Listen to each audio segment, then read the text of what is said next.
Whenever we finish a project, we do a lot of soul searching. A lot of reference got kicked around. The Seven Samurai, the Magnificent Seven. We've talked very early on about showing off a more human approach to Spartans. I mean, we definitely focused on trying to go back to sort of the core of what made Halo CE, the Combat Evolved, the sort of phenomenon that it is. I remember my first time playing Halo, and I was in that first level, and after winding through these technical corridors, fighting aliens, and then I step out into this world, and it just opens up in front of me, and it's beautiful and alien and huge. That was a sort of seminal moment for me, and I think that's part of what we want to capture in Reach.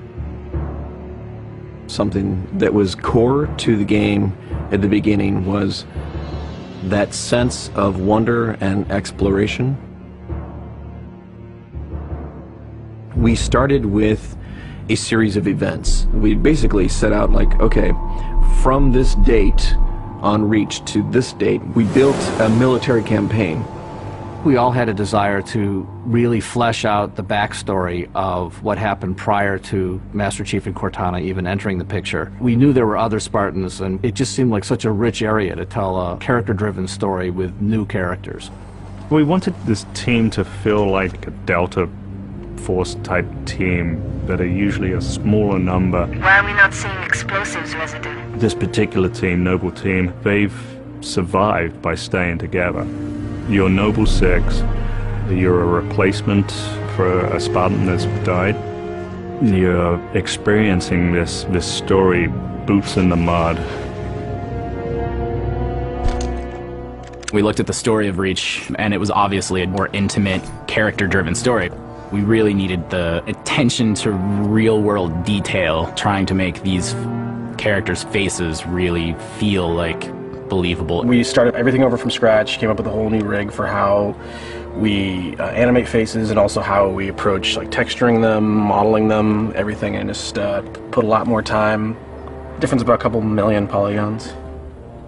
We absolutely want Reach to tell a human story, and that's going to require us to invest significantly into higher fidelity models, much more open environments, larger numbers of AI than ever before in a Halo game. To pull off the vision for what we had for this game, we ended up gutting almost every part of the engine, retooling things to make it run faster, to make it run better, it looked better. We had to throw out all of our technical systems. We had to then throw out the content that went with it because that content didn't represent the new bar we were going for. Copy that, on our way. Don't need command to tell me. Been on hers half my life. Let's shoot it.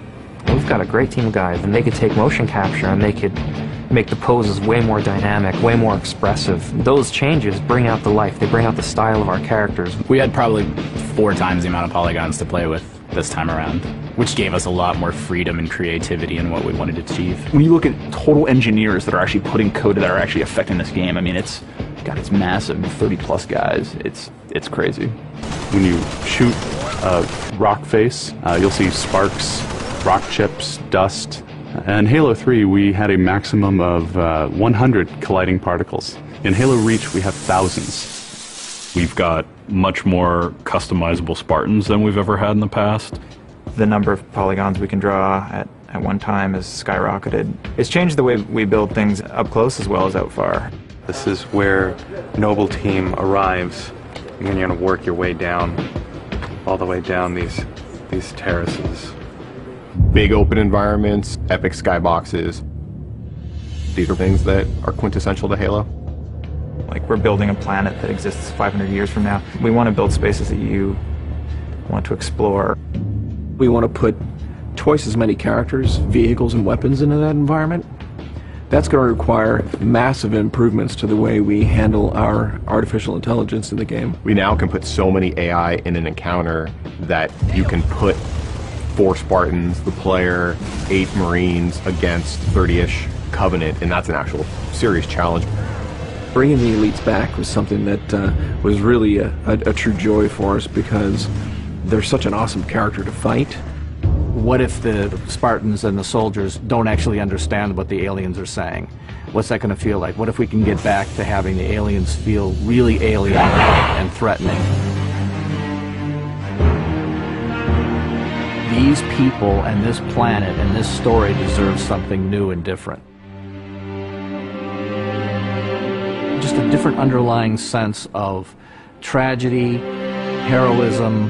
We're rebuilding everything from the ground up. You have to walk this very fine balance. We want to add new things, but we don't want to rough up anybody's baby. I mean, that's the whole thing about the crazy sausage that is Bungie's Halo Reach ODST universe, is that we've sort of developed this gameplay that every person sort of has the different things about it that they like, and I still think that we still struggle to figure out exactly what, you know, like what can we add or remove without pissing off certain people in the population. We looked at the Halo 3 assault rifle, and it really does feel kind of dated. It fit the tech then, but now we have all of these new polygons to play with. We went to a lot of trouble to sort of ground the weapons and the vehicles more in this sort of more real, more gritty world. We refined a lot of the weapons to push them into their particular role, and that role is defined a lot by range and the range of combat that you're going to play. For instance, the DMR, which is a sort of medium to long range suppression marksman rifle. It's going to be a sandbox game. It's not going to be a carefully scripted game where every movement of the AI is controlled by a mission designer. It's much broader than that. It allows the player to deal with encounters in their own specific way. There's definitely going to be offhand grenade throwing. There's definitely going to be vehicles. There's definitely going to be a large number of weapons that are incredibly powerful, incredibly accurate, that allow the player to feel like a badass. Now, if you melee him in the back of the head, like you really mean it, you're holding down on the button, you will launch into this more elaborate animation sequence. It's going to be a very different campaign experience for people overall. We're doing stuff in the campaign that people absolutely won't expect from a Halo game. Bigger battles, brand new cast of characters. An incredibly ambitious game. Every neuron in my head is firing with just reach, reach, reach. We knew from the beginning what the end was going to be.